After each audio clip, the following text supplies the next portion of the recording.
Thank you. It's Blue Moon? Yes, sir. Okay. See, I got tells. Cool. Thank you. Do we need one, you think? I don't think no, so. I think we're okay. Yeah. Can you close the door for us? Thanks, Tom. Thank you. All right. Yeah, because we Here gotta go. get a little freak on, you know. Got the beer. Got Cheers. The sunglasses. All Got right. Live at the Bike. We got the chat. Blue Moon. Blue Moon. Let's do it too. Because I usually can't drink when I'm on the job. When Melo's on LATB, Occupation. I can't cheers him. All right, let's get started. It's kind of easy when you listen to the beat junkie sound. Pioneer speakers pumping as a smoke in the felt. It's kind of got the sound for your ass, and it's easy to see that this DJ be Melody. What's up, guys? Live with the Bike PokerCraft, D22 Sosa, Wayne Chiang, and special guest DJ Melody, who you guys have seen. He's more old school than I am on Live with the Bike. Yeah. More old school than you are on Live with the Bike, really? I think so. You think so? When did you start? When did you start? Playing on the show? Yeah. Probably 2016. So okay, because I remember one of my earlier sessions. You're already there. Yeah, for sure. Like, the 5-5 game. Yeah. Yeah. Something. So I was like, I don't remember this guy. Yeah, for sure. Got the Green Lantern. Yeah. But shout out to the Beat Junkies. That's my crew right there. Yeah. Your whole crew makes G's. Wearing the shades. All right, everybody. Let's see who we got in the chat. We're gonna shout, and then we're gonna ask DJ Melody. Okay, Daniel Fuentes says, "Yo, Melody." And Seaboard Gaming says, "Love DJ Melody." Thanks, guys. What's up, y'all? Ducati says, "Okay, dude, I've been watching for a while and just now realized you're from the Beat Junkie." I am. Ducati. Yeah. Shout out to Ducati. That's my squad. Shane Armitinger, God, what a life you have, Wayne. Yeah. I got a hottie Bree last week. I got a hottie Melody this week. All right, no more beers for you. Okay. BJ Benardsky. Sup, fellas? Looking sharp. Thank you. You're far too kind. Can I get an encore? Do you want? Okay. Ooh, okay. Matt Nishida Melody watched you perform at NAMM this year. While Cubert's scratching the booth. Yeah. Right across. Dopest moment of his life. Oh, wow. Word up. Thank you, Matt. That's love right this there. This is like crossing worlds, you know. So, you've been around the world. JD Mro BD says, Melody the GOAT. Thank you. Not the GOAT, but... Crux TV says, let's go. And again, Mad Benjamin. So, people don't get the chance to know you on the show because when they tune in, they just watch you playing poker, right? So, we want to hear the DJ Melody story. My DJ history? Yeah. Okay, so it's a long story because I've been DJing a long time, but the long and short of it is that I started DJing kind of what we call it as a bedroom DJ, just meaning I just kind of did it for myself, and it was just an interest I had. I was always growing up, born and raised here in Los Angeles, growing up in the late 70s, all throughout the 80s and 90s. I got my my first exposure to hip-hop, breakdancing in the early 1980s. And prior to that, my parents, both my mom and my dad, were heavily into music. So my mom was always into kind of like disco, that kind of, that genre, that kind of music. I remember going to watch like Saturday Night Fever at the drive-in like 4 or 5 times when I was like 3 or 4 years old when it came out in 77. Wow. So she was always into that. My dad was into like classic rock. Okay. And so I kind of got exposed to those two worlds. And again, this is back in like the late 70s. So, back then you had vinyl records, LPs. Right. You had cassettes. And you had 8 tracks for those that were, around. This is a while back. But that was kind of like my first exposure to music. And then when hip hop came out in like 1980 with Sugar Hill Gang, Rapper's Delight. And then like hop, the hip to the hip. Exactly. That was like the first rap record, right? And just kind of made a bunch of waves, and then like it just inspired a whole new genre. So from then on, then you had Curtis Blow, which is like clap your hands, everybody, you got what it takes. But that was kind of like the rhyme style through the 80s. It was like dun dun dun dun dun dun dun dun dun dun dun, right, like that. And then Run DMC, the Beastie Boys, LL Cool J. On the West Coast, we had we call it techno hop, but it was like Egyptian Lover. There was like Nucleus Jam on it. So all these songs were records that I was buying, like going to the record store. My dad, my mom, they would take me record shopping on the weekends, and I was buying all these records. And then this is probably 1984, 1985.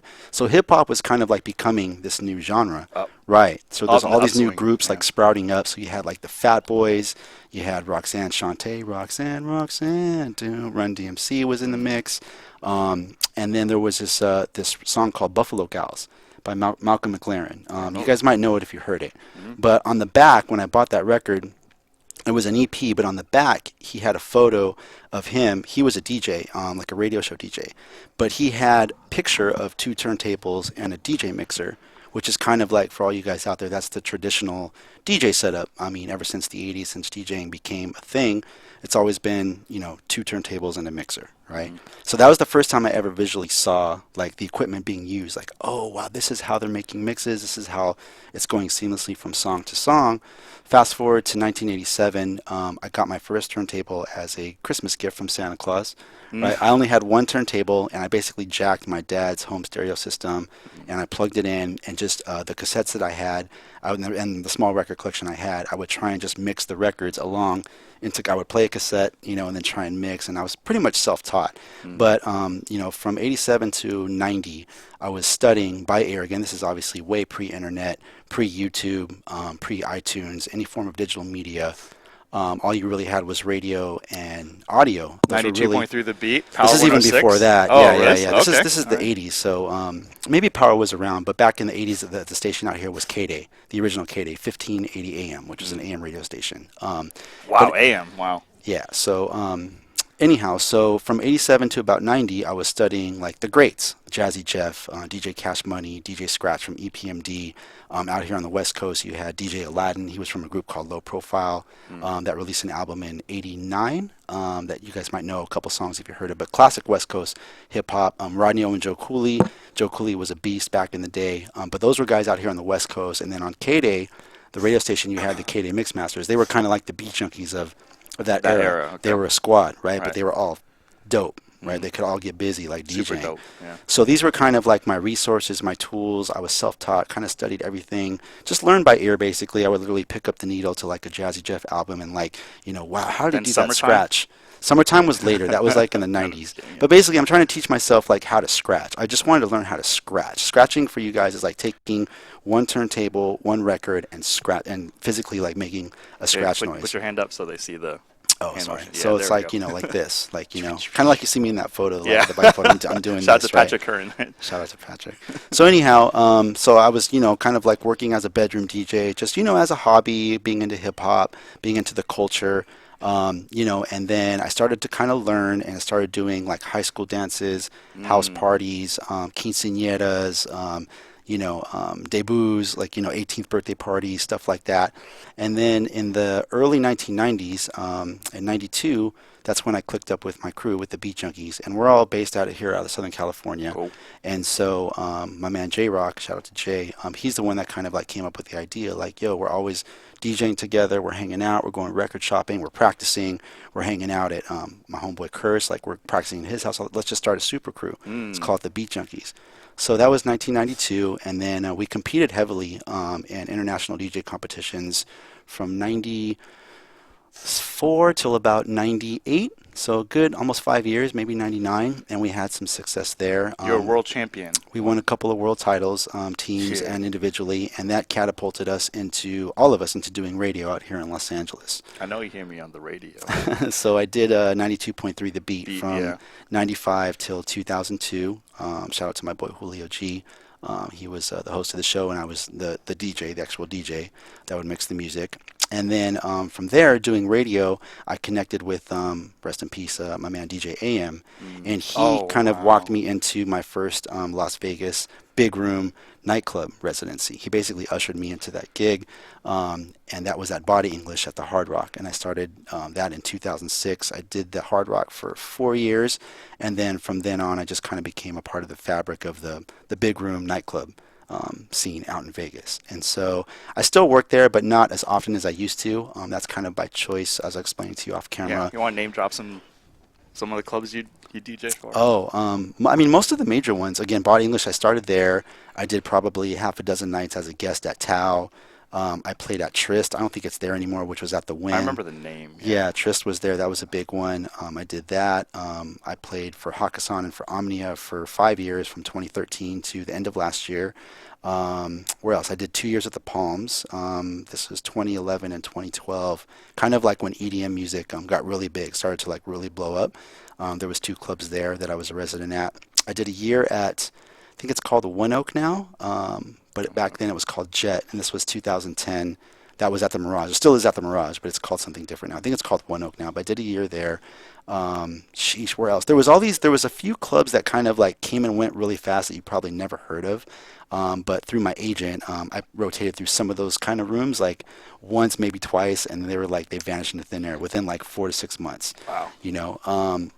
But yeah, definitely worked that circuit real heavy from, like I said, 2006 until pretty much the present day. And 2019, myself and my crew, the Beat Junkies, we have a monthly residency out at Park MGM, which is formerly the Monte Carlo, but they renovated it. They have a bunch of new killer restaurants, one of which is called Best Friend. It's our homie Roy Choi, Chef Roy. He's born and bred out here in Los Angeles, Okay. represents K-Town, and he has a Korean barbecue restaurant there where we go and like, we play like a kind of like a cool, like mellow, like vibe set. So like, just like some classic hip hop, some R&B, some funk, some breaks, stuff like that. Nothing real too commercially or top 40 or trap or, EDM or anything like that. It's just a nice, easy vibe. And then next door is a nightclub called On the Record. Again, this is all inside the Park MGM, where we rotate through there once a month.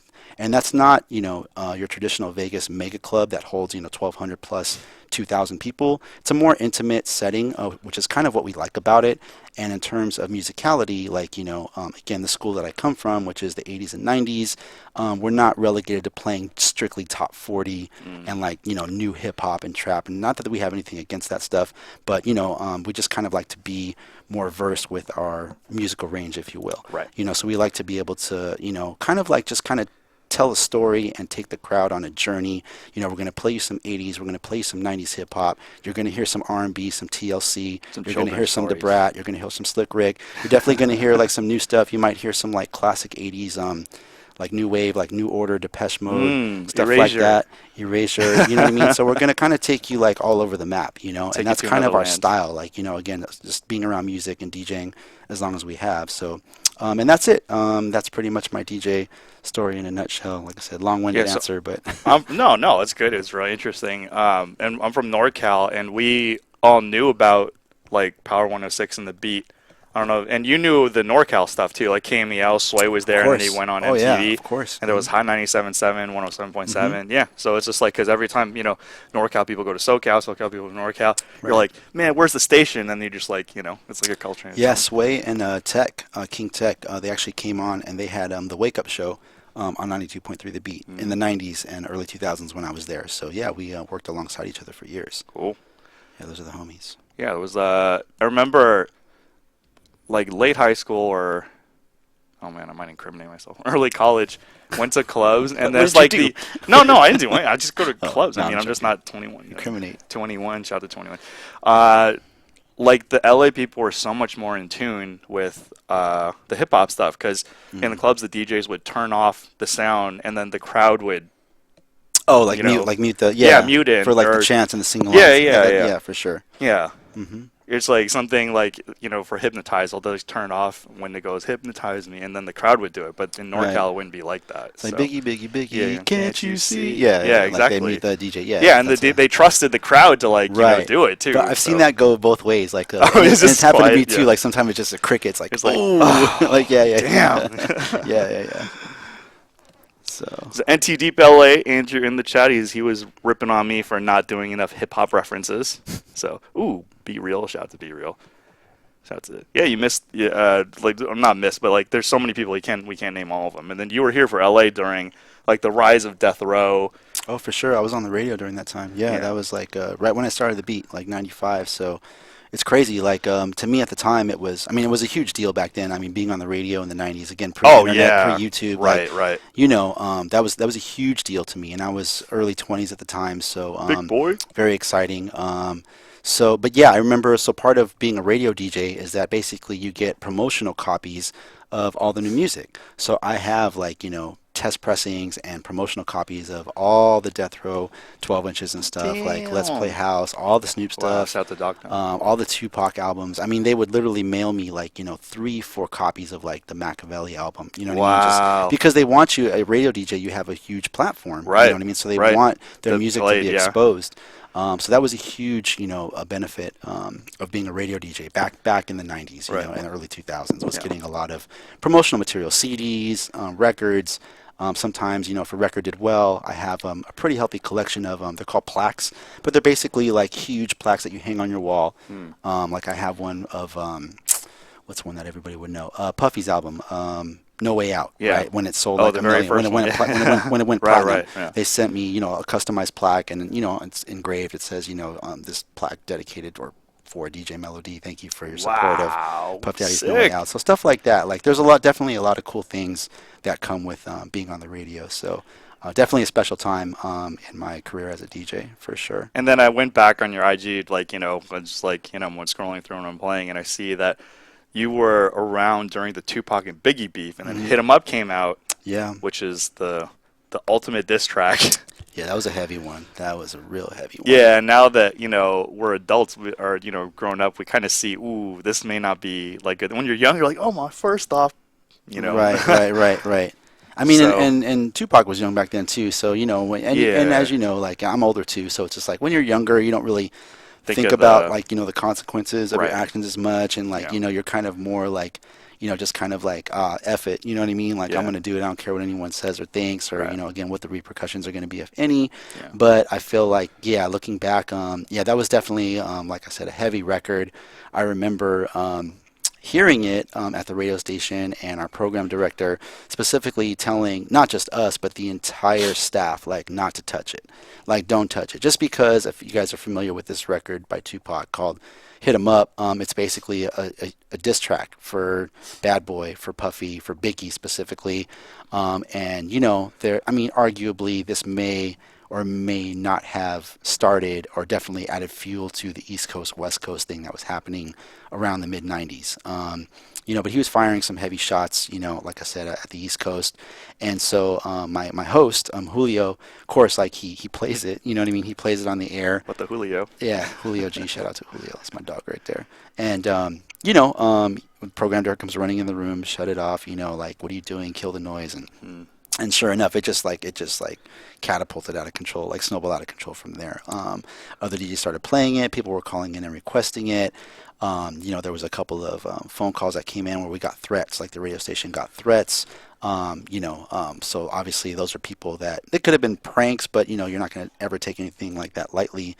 There was actually a bomb threat to our radio station at one point that, if my memory serves me correctly, was directly related to that record.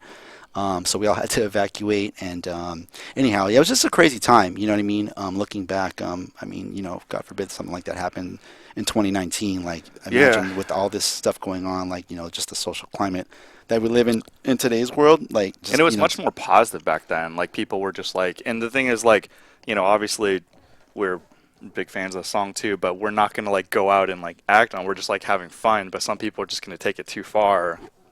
But this day and age, like, I don't really trust many people to not take it too far. It's kind of like the norm that you have to like scale back.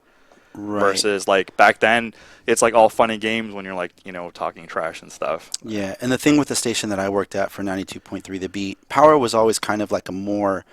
They kind of flip-flopped over the years. They were a hip-hop station, and they became America's dance station, and they went back to hip-hop, and they became kind of this crossover station. But 92.3 The Beat was always like an urban radio station. We were strictly hip-hop and R&B. So because of that, because we pretty much stayed our lane musically, we had a lot of people, like basically like our target audience, our loyal audience were pretty much like blacks and Latinos out here in Los Angeles. And so, those people, like they gave a lot of love back, and you really like they were fans of the station. So anything that was played, if we're talking about West Coast rap records, they would get behind the West Coast. And Tupac was a West Coast artist, and he already had a fan base, and he was, a dope lyricist. Like, he had hit records, and like he the thing that was unique about Pac was that he appealed to to men and to women, Mm-hmm. right? Like dudes dug him, like, Yeah. yo man, dude is tight. Like ladies loved him, Mama, obviously. yeah. Yeah. Brenda I Had a mean, he had records Baby. for everybody. And Keep so Your when Head he Up. drops that, like, of course, everyone out here on the West It's is going just to like ride with it. boom, yeah. But like I said, it just really snowballed, and just like it was just, yeah. And then obviously, you know, the whole thing with him and Biggie, and they both end up, you know, being killed. And yeah, it was Because crazy. it wasn't even on album. It was on the How Do You Want It single. It was a single. No, it wasn't an individual single. It came on the How Do You Want It single. Like How Do You Want It with Casey and JoJo. Yeah. Because I bought the single, I know, and then The had 12-inch.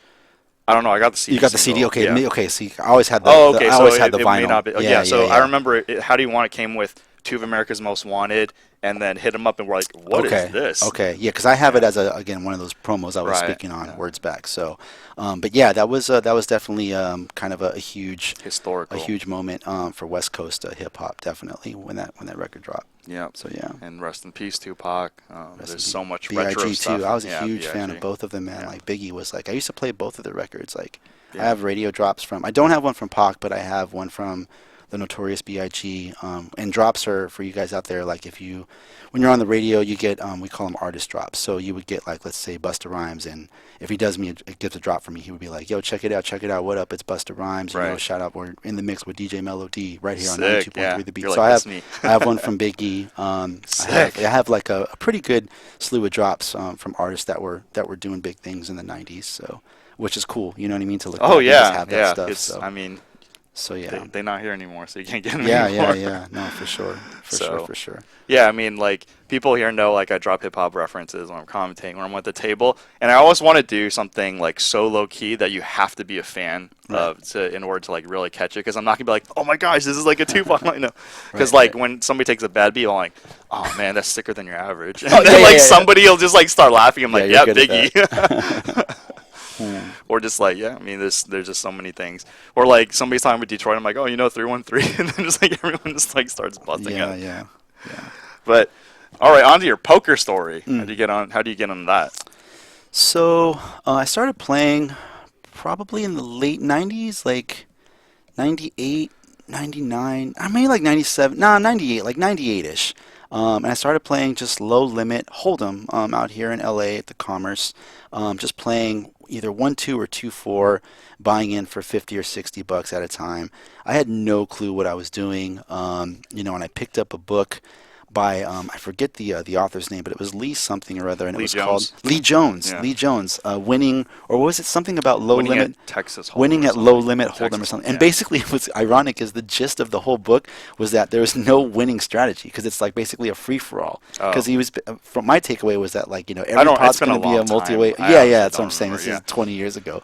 But anyhow, so I started playing like those stakes, and then for anyone that was playing poker in the late '90s, like at the Commerce, like they had every structure you could imagine for every limit for limit hold'em. So they had 1-2, they had 2-4, 3-6. There was a 6-12. They had 9-18. Yep. They had 9-18 15-30. upstairs. It was on the 15-30. platform, Yeah, 15-30, 20-40, Yeah. 30-60, and occasionally 40-80. They used to play up top like kind of that plaza section when it was there back in the day.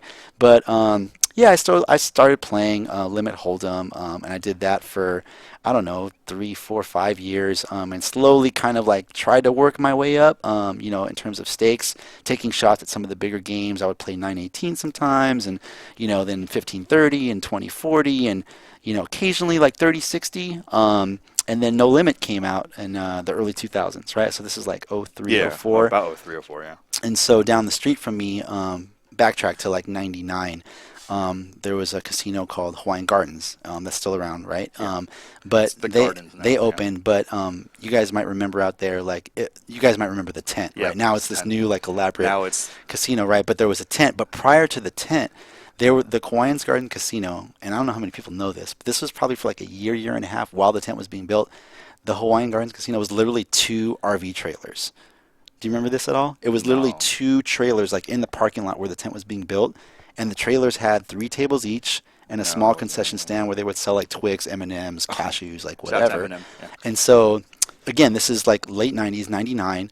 So all the games were limit hold'em. It was 2-4, 3-6, and then on the weekends the big game was the 6-12 green chip game. Whoa. Yeah. So I played there, and then they opened the tent. And anyhow, so my introduction to No Limit was at the Hawaiian Gardens when they opened the tent. And I believe the structure was basically a 100 min max buy-in. You had to buy in for 100, Okay. exactly 100. Okay. And I don't remember what the blinds were. They were either 1-2 or 1-3 or something like that. Yeah. And so I started just same thing, kind of like I did with DJing, like self-taught. I read a couple books, kind of like the 101s, Super System, Harrington. Yeah. Phil Hellmuth had a book where Oh he God, profiled all I the bought. players. Yeah. Yeah. So anyhow, stuff like that. Again, I bought that book. there's really no other. I mean, to me, that I knew of, there was no other resources or other way to learn Right. poker other than to play. You know what I mean? Just to kind of just throw yourself in the field. And so I did, and I learned the hard way. I didn't really know. I barely learned how to play. I knew how to play limit hold'em. And now I'm jumping into this no limit hold'em game where it's a completely different strategy. You know what I mean? As you guys all know.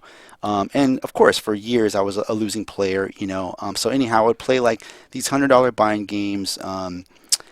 Sometimes I think there was a 300, and then years later they added a 500. But these are all fixed. The no limit. Oh, you mean Gardens or Gardens. Yeah, okay, Gardens. Yeah. So that was kind of my casino. And I would play at the Commerce sometimes too. And then as I started to kind of improve a little bit, I guess in my own mind, I would start playing at Commerce. And I think at the time they had like a 200, like a 100 and 200. There was a 200 element, 3-5 blinds. I played with JRB there. Wow. Like way. all the people. Serious? Yeah. Dang, We all that's started from the bottom. crazy. Now we're here. Dang, that's crazy. I never had a chance to play with them. But I jumped into the 1020 like in the mid 2000s. But keep in mind, guys, the 1020 back then was much different than the 1020 you guys probably see or hear about now. Yeah. The 1020 at the Commerce back then kind of played like a 5-10 game. And when I say that, I mean that the average stacks were around 1,000 to 1,500, and then you would the big stacks, the 2 or 3 big stacks at the table were like 3 to 5K. Like no one was buying in like crazy deep. Like if Like you see a Garrett, 1020 game now, yeah, no one's buying in for Like 20, Bryant and 25K. Garrett, they're buying in. Right. So again, like it wasn't that far. Like I said, that much further of a stretch from like a modern day 5-10 game. Sure. So I played that, and obviously, like I was not experienced enough to, I would get Nobody lucky, knew and what was I going would on win. back then. Yeah. Yeah, and then while I was DJing, working my my residency in Vegas, I actually was at one point I was DJing out there from like 2006 to like 2010. I was playing out there 4 nights a week. So I actually moved out there in 2009. I lived there for about 5 years, and I played heavily from like 2006 to 2009 when my first son was born. But my room of choice was always the Win, the old poker room at the Win, not the new room at the Encore. I haven't been there. But I played a bunch of 2-5 there, a bunch of 5-10 there, more of the 2-5, and occasionally the 5-10. But yeah, that's kind of where I cut my teeth and kind of started to really like try and study and learn and improve at No Limit Hold'em was those years, like 2006 to like 2009.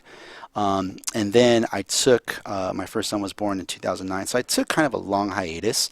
And then my daughter was born a year later. So I had 2, newborn Albinos. children, so I kind of like took a step back. Fast forward to 2014, my wife and I, and we were pregnant with our third, our youngest daughter. We moved back home here to Los Angeles. And so that's where I found Live at the Bike. Maybe like a year later after we got settled, I had started kind of like, just finding like, content on YouTube. And I found, what's Bart's podcast? Cash Plays Poker. Oh, he had a okay. podcast, right? Okay. And I found that. And because I had played a couple times after moving and after taking a long break, and the game had changed immensely. Yeah. Right? Back when I had left in like the 2009, 2008, 2009 phase of poker, there was not a whole lot of 3-betting, and if you ever saw it, it was pretty much aces, kings, yeah. ace, king suited, Yeah. right? And now I was just seeing so much more 3-betting. I was completely lost. Like 2015, I was like, what's going on? Like, and I just couldn't figure out, like, and it bothered me. So I started like just looking for stuff, and I found Bart's Cash Plays podcast, and that's how I found Live at the Bike. YouTube, like they'll send you related videos Sure. and stuff. So I started watching the games that Lyman would host back in the day, and and it was cool because he would actually commentate about strategy. And the poker commentary I was used to hearing was basically, like the World Series of Poker, where it's more, in high stakes poker, it's more entertaining. For the general masses. Right. Yeah. I mean, I thought Gabe would Gabe Kaplan, like he would do a pretty good job. Like he would definitely get into some analysis in certain spots, like certain hands and stuff. Yeah. Where he would kind of walk you through and just, at least for me, like kind of put me onto things that I wasn't really hip to in terms of strategy.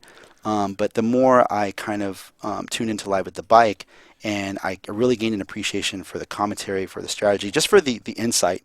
Again, after taking such a long break and coming back and just feeling like I had no clue what was going on. Right. And then I started playing a little bit, and then I started playing. I think Lyman set me up. He got me a seat in one of the early games playing with like you and some of the guys that were around Aces back Ron, in like rest in peace, Aces Ron. He was there Aces too. Ron. Yeah. And but pretty much like then I subscribed to Live at the Bike, and I try and watch like literally every show, whether it's a 2-3 game, a 5-5, high stakes Fridays game or whatever. Yeah. Strictly for, I enjoy poker. You know what I mean? It's always been a hobby of mine, it's a passion of mine, and it's kind of like my golf. You know what I mean? Like there's guys out there that golf and they always like try and strive to improve and work on their game. That's kind of my approach to poker.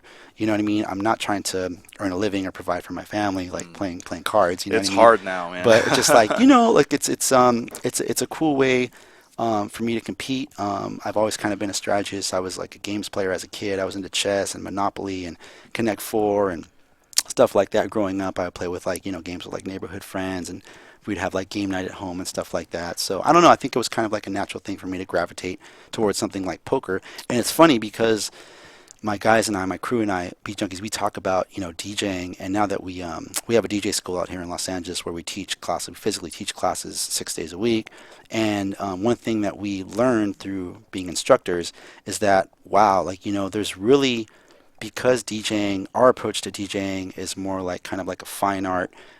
We approach it as a discipline, like a fine art, and we look at it as an art form. We treat the turntable like an instrument, and because we do that, like in the same spirit that a guitar player calls himself a guitarist, we play the turntable, so we call ourselves turntablists, right? So anyhow, with that being said, our kind of mentality has kind of shifted towards, wow, like DJing, you guys say this a lot on Live with the Bike, it's never going to get solved, right? Meaning that we're never going to master this craft. Right. Because it's ever changing, Yes. it's always evolving, Yes. and a lot of similarities with poker. Maybe poker one day, like you guys say, maybe it does get solved, and maybe somebody just figures the whole shebang out, and they're unbeatable. But again, there's always these cool like nuances. That phase, like using myself as an example, like stepping away for a few years, coming back, like, whoa, what the hell's going on here? You know what I mean? Like, so stuff like that. So it's kind of cool. You know what I mean? There's a lot of kind of personal parallels for me between what I do, in my industry as a DJ, as a tastemaker, and then the poker world, which is something that I'm equally passionate about.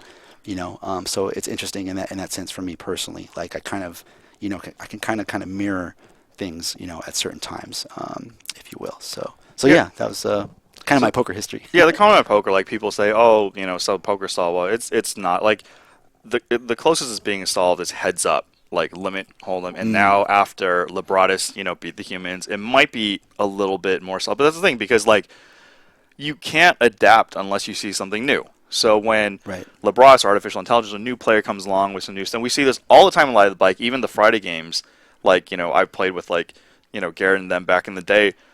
They've evolved like so much. Right. And it's just like if you have, it's an overtime job to keep up and just, have your arsenal ready, Sure. to fight these guys over and over. What people don't realize too is like when you see an individual hand, you miss the whole context, like the history, like what led up to that hand, and then you see this one hand, like one thing that was unfair about like Andy against Oscar, like all these analysis are just like doing it straightforward. They don't know that like Jackie and Andy and all those guys, they've played together and they know each other like very well. So there's a lot of history behind it. And I hear this stuff secondhand, and yeah, that's that. So like I don't know, but I've played high stakes and many times in my life, so I know like it's, unless you're there, even if you're there, you may not even know the right answer. But somebody who's just like watching a single hand, just forget it. For it's sure. like, No, I feel like that's true at any stake. You know what I mean? Yeah. Whether it's a 2-3, 5-5. You have guys that have like player history with each other, right? There's going to be some type of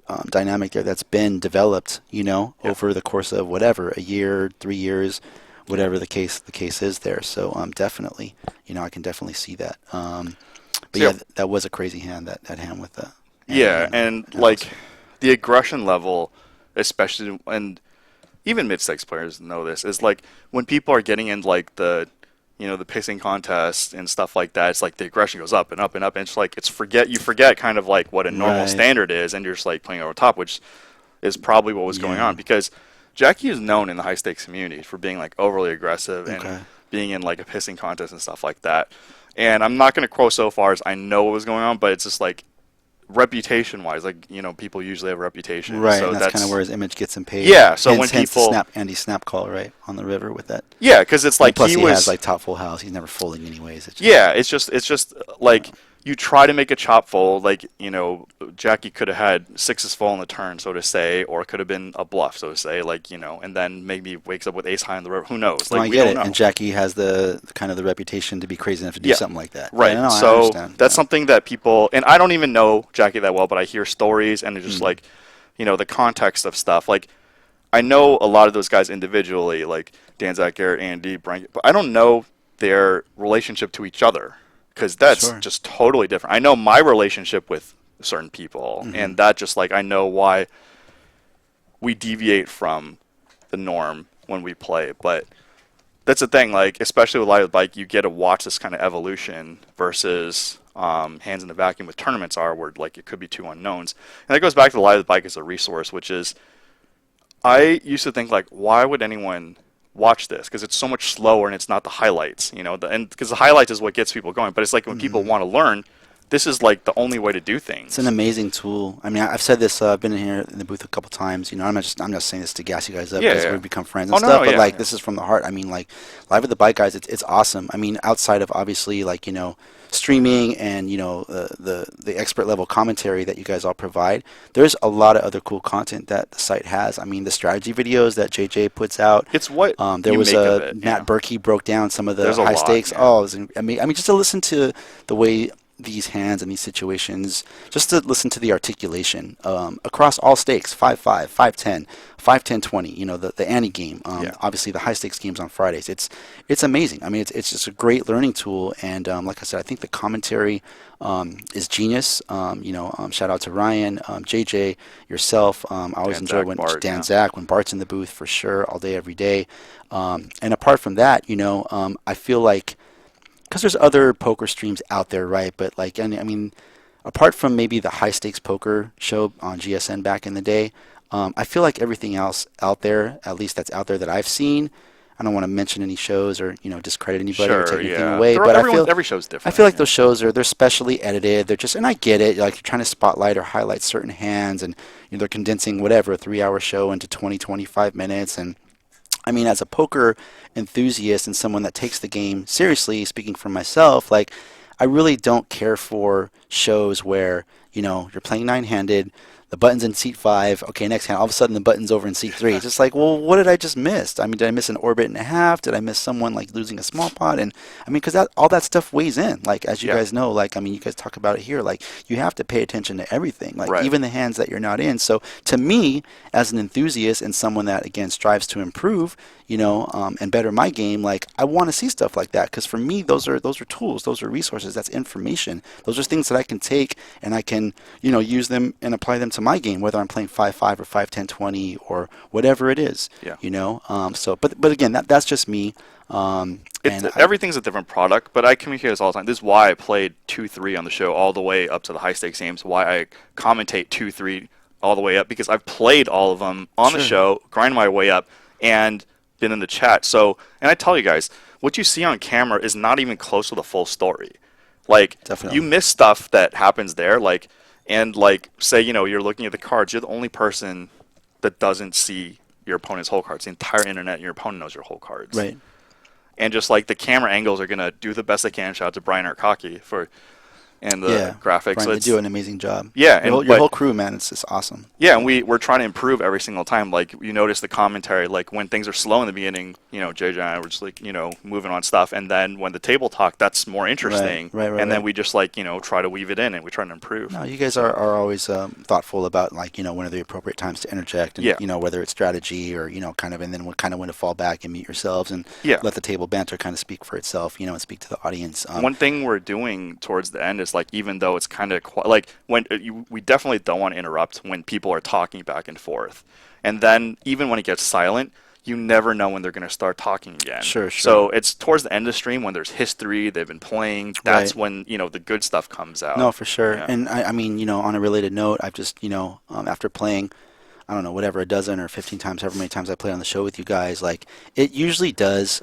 take like at least a good hour for everyone to Right. kind of settle in and like, kind of feel their way around, and just everybody get comfortable with one another. Especially if there's like, a few fresh faces or like some unknowns in the game Yeah. and then a couple regs. It usually takes a while. So like you said, kind of by like halfway through point or like going into that third Yeah, about an hour, hour, like, okay, hour in. everyone's kind of like nice and settled and now you have They're like some comfortable. real There's like, history, like somebody's bluff who, somebody's bad beat who. That affects how right, right, right, everybody right, reacts. right, And for you see it sure. so fast in Friday games. Like two Friday games ago, I commented like literally one hand happens and everybody changes modes, and you could see him based on the cards. Like somebody Right. may have played this hand in an earlier time and now he folds it, or sometimes he would fold this hand in position. Now he three bets the guy. It's just like you see it happen immediately. And that's Right. just like say online and high stakes competitive poker. Like it just shifts that fast. Mm-hmm. So yeah, I mean, and the other thing is because online poker is banned, then in the U.S. except for certain states, this is the only way to be able to get like a ton of hands because there's no way to learn without experience, either playing or Yep. watching other people like being hands on. So that's I why agree. I got kind of convinced early on to get in this because like Nicole and Lyman know I've done like the range of like everything. So and I was kind of in recovery mode too, and then I started doing this. I'm like, wow, I'm like really suited because I play a wide range of games. I have strong fundamentals in all of them, and then kind of go from there. Right. Right. So and like and as we said this too, in between hands, there's actually not that much time to analyze. So that's why I started going back and analyzing hands like harder because there were complaints. I'm like, we're restricted by the format, so. Of course. So yeah, that's kind of the gist for that. Mm-hmm. So do you feel different from playing on camera? Did you used to be one of those guys like, oh, you suck? No, no, no, never. I always, like I said, I always enjoyed the streams. And I never really, and to this day, I don't really, and I don't mean this in a disrespectful way. I don't really pay attention to the chat stuff. I'll jump in once in a while, and if I'm like late jumping into a session, or you know what I mean, like it's already 2 hours into the 4 hours, like, and I want to know what's going on, I'll jump in. But no, I was never like Right. somebody that kind of like just quietly like berate from home or wherever I was watching. No. Yeah, I just meant like, especially like 15 years ago when those guys first came out, like Hellman, DeGranu, Esfanieri, they were like above the curve. They were ahead of the curve at that time. And then like when online came out, like boom, you get like a million hands in like in a year. And Right, then all of a right, sudden right. you just like catch up, if not be better, like Yeah. strategically. For But sure. But I will say it is different playing on camera. I mean, I've played enough, I think, specifically on Live at the Bike, to where it's like now I'm comfortable, but I definitely remember like, the first probably, I don't know, 5 or 6 times, like it definitely like weighs into just I would just say your demeanor, just because, you know, mentally, like somewhere in the back of your mind, you know that there's people out there watching. There's people that are going to critique you in the Yep. chat. You know that there's expert commentary going on. You're also trying to like focus on the game itself, and you're trying to pay attention, and you're trying to play well. No one ever wants to get bluffed, obviously, on TV and course. get shown the bluff and get Yeah. clowned like that. But again, going back to my DJ, my industry, it's a very similar thing. Like when I first got on the radio, it was the same thing. It was very mental. Like I was literally in a studio like we are now by myself in a room through a double pane glass mirror, my co-host Julio on the other side. But I was in the room by myself playing music, but I knew that there was 1 million+ people listening. So it's mental, and it takes a while to adapt and get used to that before you can kind of settle in and get comfortable. So to answer your question, yeah, no, definitely. I mean, it definitely took me a handful of games before I'd be like, and now like when you guys see me play, it's just like, I'm having a good time. I'm always trying to, get everybody to drink with me. I'm offering to buy drinks, and I'm table talking a little bit, maybe a little, sometimes a little too much. And We'll get I to that in a apologize couple for- hands. Yeah. But yeah, I'm just, like I No, said, just kidding. I try and have fun with it, and it's just the way I play. Like I said, I enjoy poker, and everyone has a different style, and that's what I think is really cool about it. Just like, when personalities start to like come into play and start to shine, that's what Yeah. really adds color to your game. That's kind of where you define your own style. And I think I've definitely taken away, a ton of things. I've taken some from here, some from there, one thing here, one thing there, one thing down here, one thing across over here, and I've kind of integrated elements of my personality and kind of over the years formulated what I feel is kind of like a unique style that works for me. It's not, it's not GTO. It's not, a perfect balance of, GTO and exploitative. It's just the way I play. and I consider it maybe a higher variant style than normal, but it works for me, and so I'm going to stick to it. It's not foolproof, obviously, but No again, one, like going nothing back, is. yeah, that's what's cool about poker is that like it's not solved. It's like it's never going to be perfect. Like you can be a grand wizard, like like a Garrett or an Art, you know what I mean, or a Dan Zach, and you can just pretty much just crush and just like bring your best game. But for the stakes I play, like mid stakes, 5-5, 5-10, 5-10, 20. Again, I feel like I'm and still developing a style that is unique to me, that works for me, and I'm doing my best to stick to it. And I don't know, we'll see how it pans out. So, but yeah, thanks to everybody that tunes in. And I apologize if I've ever, offended anybody or, like I said, I'm at the table. I'm just trying to have a good time. First You off, know. oh, I'm just kidding. So if I've ever like, everyone's like, oh man, shut this guy off. No, Like, I'm not mad at you. Like, no. like, Are you but again, saying I'm just, I ain't mad at you? I ain't mad at you. Who are your favorite players to play against? Play against? Yeah. I like playing with everybody, but I mean the few that come to mind off top, JJ, shout out to JJ De La Garza, that's my boy right there. We always have a good time over here playing. Everybody pretty much at that level 5-5. Like it's a pretty small community here. Yeah. For the most part, everyone's pretty friendly. Oral Hershiser plays over here Yeah. sometimes. He's always like real social and real chill, real cool. Jerry Fang, like yeah. he'll play all the stakes. Like him and I have kind of gotten to know each other a little bit through poker, and I know he's really quiet on camera and stuff, but like off camera, like he's cool. Like he'll table talk with you. And there's a kid here named Augustine Oh, who yeah, I've gotten to Augustine, know. yeah, Like shout he's out. a really good player. I think he's one of the regular crushers here at that stake, the 5-5, 5-10 level. Nicole Jerkins. And shout out. yeah, Nicole. And yeah, That's so the he'll girl, yeah. oh, okay, so yeah, so he'll like just people that'll be, like I said, just socialize, kind of like engage with me. I definitely don't enjoy like when I sit into a game and it's just dead. Like there's no The table sunglass talk. headphones. Tell you guys a story. So DJing out in Vegas, when I have some downtime when I'm out there, I'll try and go play over at the Encore. So this is maybe like 2 or 3 months ago, maybe like 3 months ago, earlier this year. I always play at the Encore. That's kind of my room of choice. Always has been. I just love it over there. I think the games are great. The staff, everything, 5-star across the board. Anyhow, so I was with a friend, and he had a friend that was staying at the Venetian. So I was like, oh yeah, I'll roll over there with you. I'll check out the poker room. So I go into the Venetian, and this is a Thursday night, mind you. It's a little bit late. It's like, I don't know, around 11 p.m. at night. But there was 3 2-5s going. And so I get a seat in this 2-5 game, and right away I sit down. I'm the ninth player.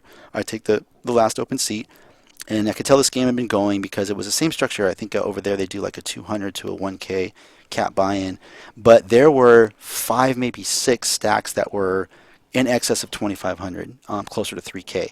And so I see all this and I'm like, okay, wow, like, like either they busted each other or busted a bunch of people somehow, but regardless, there's a ton of money in play, like relative to the stake right now. Yeah. And I sit down in this game thinking like, okay, this might, let's just see what's what. This might be a juicy game.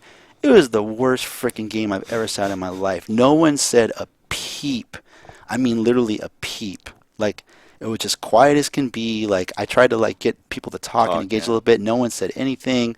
There was an old man coffee sitting, across from me in seat 3 that had, I don't know, 3K, 3,500, and he was just slow playing hands to death. I mean, I'm talking like nutted hands, 2 top sets, like check call, check call, check call. It was just the worst game ever. So stuff like that, like, and I get it. People are, there's definitely players, not taking anything away from people that have like snug styles and stuff. Yeah. But obviously ABC poker and playing tight, you're not going to have as much variance, and I get that, But it's just for me, again, like I want to have fun, and I want to like socialize with people a little bit. I guess that's why I never got into the online thing, online poker, because it's just not it's a different me. game. They're Like really I've always been a live player, and I enjoy the social aspect of live poker.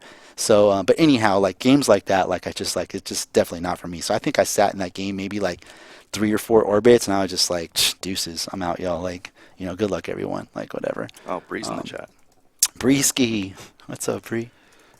Bree's cool. Yeah. Sorry to interrupt. No, That it's was cool. like No. Nick Bertucci in the It's all chat. We'll do a little Nick. shout outs in the since I ruined your mojo. Next shout out to Aaron Soto. We got in here. Go ahead, G thanks. Be right back in 2 and 2, y'all. Yeah. Coffee 2 and 2. What else we got? Orbital, what's up?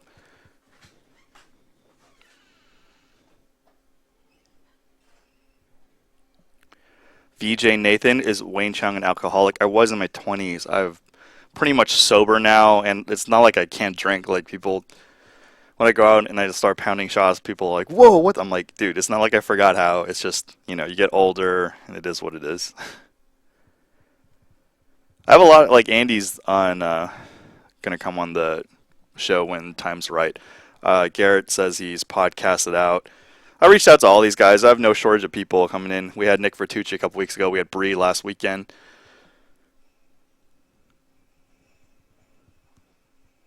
Yeah, a lot of stuff. And Too Deep Belly, Andrew's like, rather hear Melo's history than random poker talk for sure. We're going to do Melo's hands, and then we're going to take call-ins for a bit.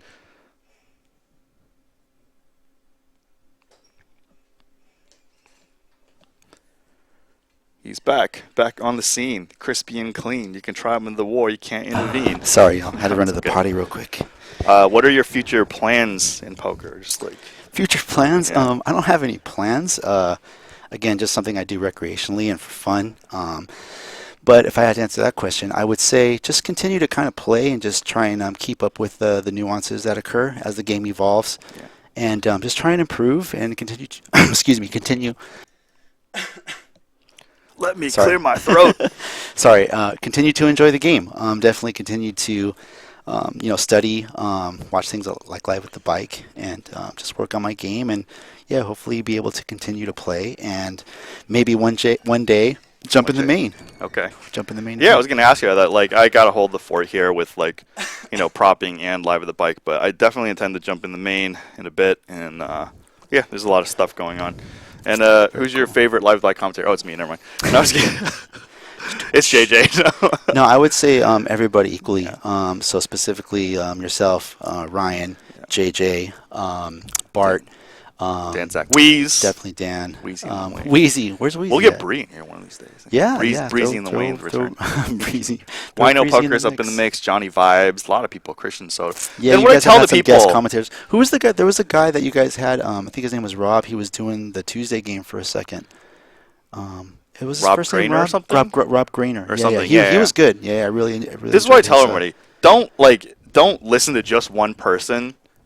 Like, listen to everybody and kind of just, figure things out yourself. Because, the same hand can go down between Melo and I against the same person in different time of the day, and it's literally going to be played differently.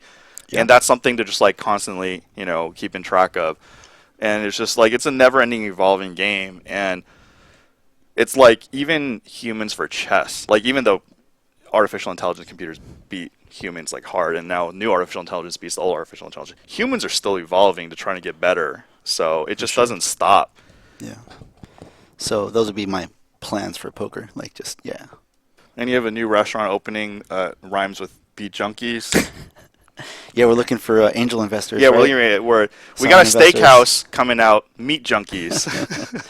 If you bring in pictures of certain cards, you get discounts.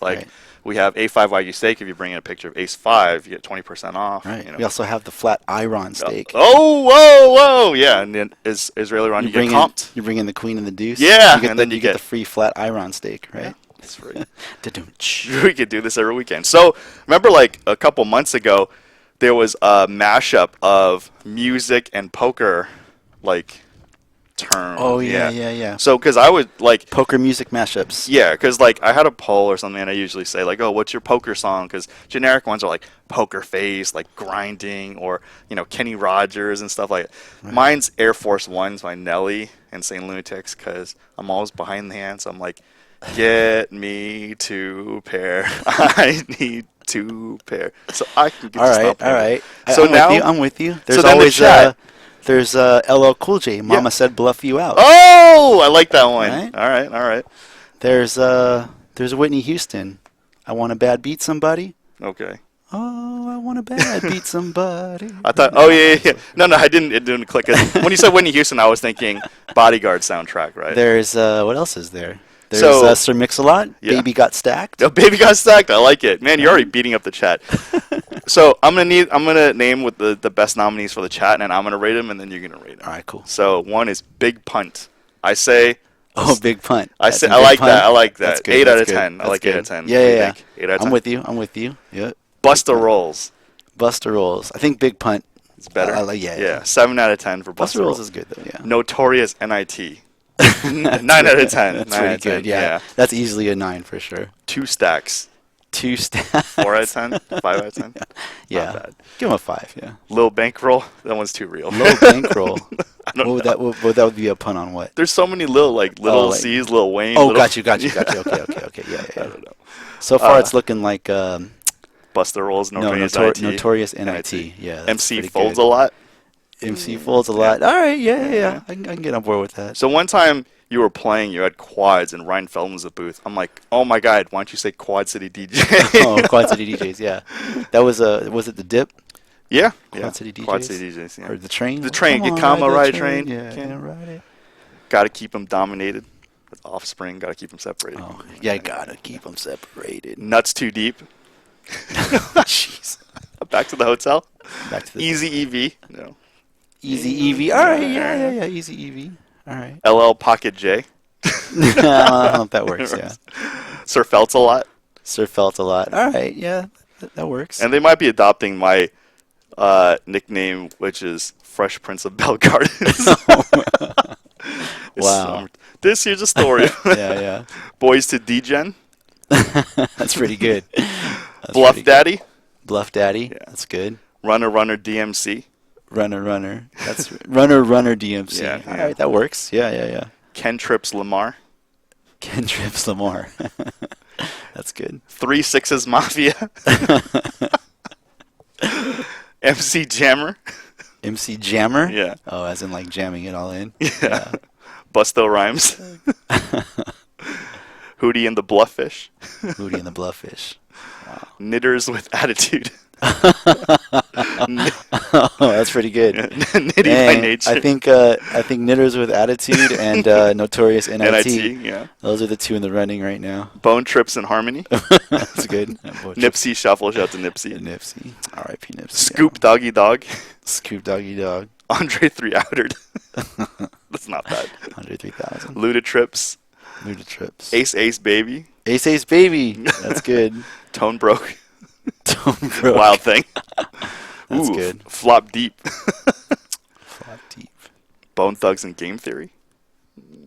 Bone Thugs and Game Theory. It works, I think, just because of the same number of syllables. Big Slick Rick. Big Slick Rick. Jamiroquai. Slick Rick is dope. Jenny from the Blocker.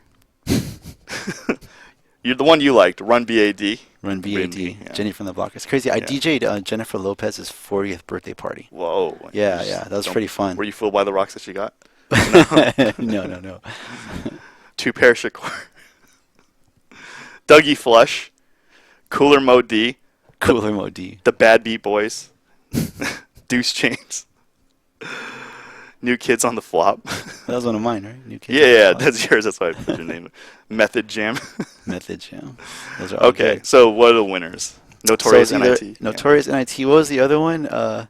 Knitters with Attitude. Knitters with an Attitude. Okay. You know what? Let's leave it to the chat. Those are my personal Chat. 2 What are your favorite. favorites? Put a 1 for Notorious NIT, or put a 2 for Knitters with an Attitude. Shout out to Cyrus Namani in the chat as well. Cyrus, where's he been at? I used to watch him play a bunch. Yeah, he sells beads. He sells beads. He's a bad beater. Bad beater. Okay, let's do the hands really quick, and then we'll take phone calls.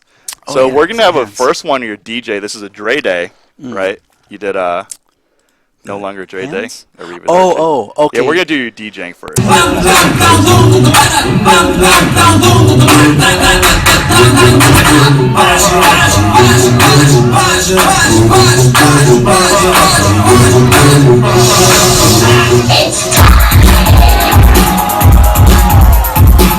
Get the fuck out of here, DJ Melo.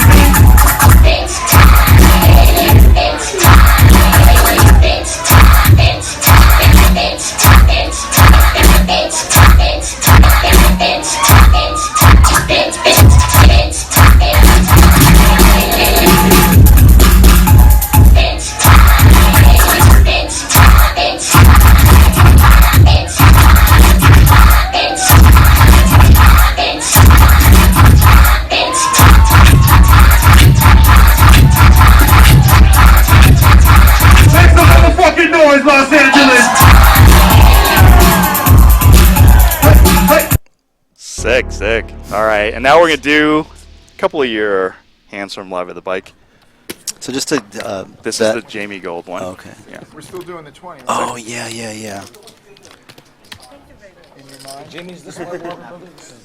So, you have any backdrop of the context? We obviously know who Jamie Gold is. Yeah, I World want to say Series the poker game champion. had just gotten underway. This is maybe like the first hour, if I have to think about it. And Don't then, want to think of that. yeah, we'll see what comes up here. I was just going to say, we're having a poker game. So it looks like a straddle by Jamie Gold. Or was it 5-10-20 We're playing already? 5-10, I believe. 5-10 and And I then think Jamie he'll Gold straddle straddled. for 20. Yeah, it's up to Edward in the hijack. He's going to raise it up 4x, and Charlie on the cutoff. Out to Charlie. I need to raise every fourth Also, hand. if you're really nice. Calls in the cutoff cool, 4-3 off. that's easy, right? There's always like Dennis with 1 end, small one, king 10 off. Yeah, DJ just Melo positive D with pocket energy. 9s with big blind, and Jamie with 9-7 off under the gun straddle. Edward raised and hijack ace 10. Oh, He's going to get stay 4 off. callers. Melo opting just to call pocket that's right, 9s you were with big commentating blinds. Then we're voting you up. Top set for Melo. Top 2 pair for Jamie Gold. It was a disaster for Jamie Gold. So, yeah, let's talk you through the hand. It's going to be check to Edward. Edward's continuation bet. He's got the ace of hearts, so it's very reasonable. So he's the backdoor nut flush And draw. Charlie's going to call. Charlie's going to gonna call he with can a beat 3. the continuation better. Back Melo to Melo, reaches who has the top chips. set. Raise Just, it like, up. slam the chips aggressively. And that's what. And usually let's see if strong Jamie gets a means good weak. read. Jamie has done very well with the live reads. And there's top 2 pair. Jamie Gold So right here, it's pretty 2006 standard. World I mean, Series just of given Poker my main event position in the champion. hand, obviously. In terms of pairs, wanna you get know, money. Yeah, Yeah. well, I have the board covered, right? And so the only real hands in a multi-way pot in a situation like this that are going to come chips. along are Super draws. cooler. Seeing that Or I have over pretty much pairs. Yeah. nearly all the think you nines, can right? fault him at all Best case scenario for me is someone going flopped with this. a lower set of 7s or 3s. He is However, giving away that's some super information duper about his unlikely. hand by taking And Edward but raises, of so he course could have He's got no to try to make the right decision. Right. So, but we're going to see, you know, how the hand unfolds. But I thought this was a perfect spot There's so for a many check raise hands because I'm Melo going to can get be value raising here from with, maybe like an like a straight flush A7, draw, some set, type of gutter, overpair. some type of obviously a flush draw is going to come along for at least one bet. And so Melo, seeing that I good still have speech. 3 Jamie opponents just in the calls. hand. And Jamie Is it calls, so opting what do to you see a think turn? here? Let's pause it right there. Which, because, like, that's, like, anytime you see this and you don't see the cards, it's like, whoa, you know? You're thinking, like, Right. you know, even a straight flush draw or not flush draw, you may just want to, like, jam it here and semi-bluff and pretend you have a made hand and, you know, somebody has a better hand, then, oh, well. But he flats. Right. So what's going on in your head? So again, just because I have the board covered, I flop top set. But it is Jamie. So Jamie, you know, he could be trying to punk me here, and just maybe not necessarily isolate me, but he either A, has a hand like we just discussed, like Yeah. a draw of some sort, Yeah. or B, he's floating, right, calling to float, and as you can see, he's looking over at the 2 other players in the hand, seeing what they're going to do, and maybe if somehow it ends up being heads up with him and I, maybe he tries to make a play. a Obviously, later this is a street, bad. yeah. You're right. This is a bad time for him to try and do that because I'm never folding But top he, set. He has a real hand, top 2. Yeah, but I mean, how can Right, I you ever can't. give him? We I thought can about never it. give him top 2 And, here. yeah, Yeah, So and it's hard yeah. for him to give. So anyhow, and then Not we bad at get all, Charlie in but probably gonna C9. look for a I clean believe he turn calls before this he bet, commits. right? He calls one street Yeah, here, he right? calls one streak Yeah. because he's like, whatever, and he can't necessarily put both of you on sets. Jamie doesn't look happy. He's He's drawing drawing dead. dead. He's running quads. So Charlie puts the chips in, and then it's 3 Charlie's white. And he still has a good size stack, so I'm giving at least either Jamie or Charlie a draw here. So that's like best case scenario. Yeah. That's like beautiful card, like the most beautiful card in the deck for me. Yeah. And here is where the hand gets interesting. So go ahead and continue on. Now, Pot There's a brick. 1650. one of the so one of the cool things about Live at the DJ Bike, guys, Melo is like wants you to get can go paid. back and obviously I can see how I played this hand He's got right now. 3,000 Looking back game. at He's this got about hand, and I watched this hand a 3,500. few Charlie's got times, about and I 1,700. talked to a couple of friends about it. I think I made. Nobody I has think, a okay, it's draw, either one of two 10-8, things. Either A, 8-6 or Jamie hearts. saw my The only cards, thing which Melo would be a couple afraid of. people asked me, think you saw your hand? And I'm like, it's possible, but no. And the Yeah. reason I discount that theory is Why would because he call a why flop? would he call a flop Yeah. when he knows that he's dead, right? So I have to just rule that out, right? And the way I'm acting here, I think to Big a hand savvy brewing, enough player, Jamie Gold. an experienced player like Jamie, he, you know, he's going to pick up that I'm strong here. And then we'll see the sizing that I go with here when I continue on the turn. And I'm leading into 2 players, so obviously it's going to look like I'm protecting a hand that I have think for Jamie value. senses that Melo's and I'm just trying very to strong. pretty much either price out draws Top or 2 make the pair maximum is the amount from any very draw. close to the top of the range. on his So I want to board. say I'd go with like, it's a hefty bet. It was like 70 or 75% pot. Yeah, I bet And just as 12.75. Jamie Gold So leave said a- yesterday, a the strength can mean a lot of basically, things. It you can bet be half like an your overpair stack, too. almost, yeah. So I think those, like, just kind of maybe my mannerisms, the fact that I took so long, and that's, for you guys in poker that are Jamie has such not a sick familiar feeling with that he tells, has a losing hand. there's something called timing tells. Yeah. I think maybe I kind of gave something off by taking so long with this decision on the turn. And again, Jamie being an experienced player, really believes his he, top two pairs beat, picks I up think. on that I have now I have something strong your here. friends. But what's crazy is that he has top 2, and looking at the board texture, he can't really be This would be an concerned with incredible me. laydown if he It's did. like But it's he crazy for really me to have a believes set that DJ here. Melo So has if he's beat. putting me on a set, he's putting me on specifically a set of threes. Specifically a set of threes. You're a big fan of Zidane. So This would be a lot of fun. I think here where you're a little bit like gun shy, you're like trying to like hold back, but like pretending you're kind of weak there. But it's just hard because people rip on Jamie Gold. I've played with him several sessions. He is way above an average player, and he says himself he's not an He's elite. experienced Yeah, player. he's not an He's elite not- player, yeah. but he's definitely way above average. His table talk is actually pretty good. No. So and plus there's still a player to act behind him, so that could be weighing in on his decision too. And now he pretty much knows that with our stacks, the effective stacks, that I'm committing myself to this hand. So he has to be ready to do the same. I want to hear the scream now. Oh, it's long gone. Only last 24 So hours. When I say on air, I'm like, especially if I'm calling flop in with that turn, I'm not folding. Wow, And Jamie Gold makes a an amazing laydown. fold. and Lays so down I top actually two specifically pair. from this hand, I learned a lot about myself and playing in these spots. How to play these hands, maybe to where I won't give off any information or less information. Yeah. So I changed a lot about my physical demeanor, specifically after this hand. And I think this was earlier this year, right? This is like January or maybe late last year. It's pretty recent. Yeah, my mind's blurred, but but it's again, definitely within a year. Again, this all comes back to live at the bike and being able to just kind of watch these things, like, watch yourself, watch other opponents, watch how people act in certain situations, like including yourself. And it's a great way to improve your game. Yeah. So anyhow, obviously the hand's over. Jamie makes an awesome fold. So yeah, I didn't have time like throwing the hand. But basically, the way you acted, like check raise the flop, you could have had like a combo draw or something like that, like 10-8 of hearts. Exactly. And Jamie wasn't sure, so he waited for the turn. And then if we go back and watch, like you point out, you were a little like pretending you didn't have anything. So if you had a draw, like usually you might, unless you're leveling the other guy, you might want to go all in and act solid, like you have a made hand. That's kind of the acting job that you're portraying. But it's so cheating in a sense that we can see the card, so I can always say the 7 retro. That was an amazing hero fold on Jamie's part, though. Yeah. I mean, to fold top 2, like I said, on a board run out like that, like on that kind of board texture. Yeah. So yeah, that was that hand. But I ended up winning the pot, healthy pot at that, 3K. And so, but yeah, the big takeaway for me was, like I said, just certain things not to do, whether I do or do not have it. And Next certain time people those spots come up. are known for like table talk and live reads. Jamie Gold, one of them, Garrett Adelstein, and that's that. And like Antonio Sfindiari, Daniel Negreanu. So like when they do that, and then we kind of learn. We're like, oh, okay, there's other levels that we may not be thinking of, and if we can't be at their level, we need to protect ourselves from that level. Absolutely. So, next. Stan, what's the best strategy to play against a player like Chris that's consistently 4-betting and applying pressure? Okay, I remember this. The answer in general, and I think this is an important question that I get asked a lot, yeah, this is you Francisco need now, to right? re-aggress. You usually want to play tight pre-flop, but when you do get So aggressed basically, by Dan and I someone like Chris, talk you need to re-raise. after, and then we'll discuss with Typically, a little bit as a bluff, and glad we're also going on wider the same than you side. normally So would for value. first of all, So you go thinner when for you come in the value, pot- and you put in some extra bluffs. You're first in the pot. You should probably raise, especially King 6 suited. And people say, "Oh, this is King 6 suited is a very easy to play hand." Like when you flop a king, unless your opponent has something, unless it's like King Queen, 3, and your opponent has like a queen, you pretty much know you're getting 2 streets of value. Unless the guy has a strong queen, not going to fold, then you get 3 streets of value. Second nut flush, obviously very good. So yeah, it's like it's quote quote a little loose, but still reasonably easy to play hand. You normally wouldn't have. and When he then- 3-bets you, you Second put in nuts here. 4-bets. Yeah, When he 4-bets you, ludicrous. you put in Cooler extra Francisco. 5-bets.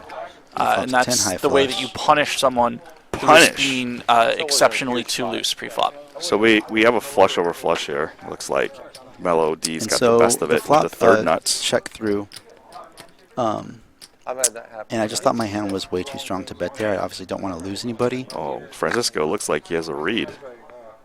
So I thought, I thought Francisco to read. It's only and he was just $130 almost. Yeah. Francisco's a good player. He's and he can be very Which is tricky. like I play very- with him several Oh, times I also. mean, This was So- a limped pot. okay. So We'll see he's what he more does suspect. right No, he now. is going to raise though. Yes, he does reach for the raise. And he's this setting up pot for a really check developed raise. slowly. This Now, was just again, they both called a bet on the flop. I don't have a ton of Melody history betting with small on the Francisco, turn. and this is the Francisco just calling, 5-5, and then this river bet 5 by any Melody. game, which This plays could have really closer to like spiraled a out of 10-25, Yeah. right? So So we're Francisco playing, reverse playing told bigger. me. you I know? thought he was actually worried. But He has me covered, obviously. I'm not playing that deep.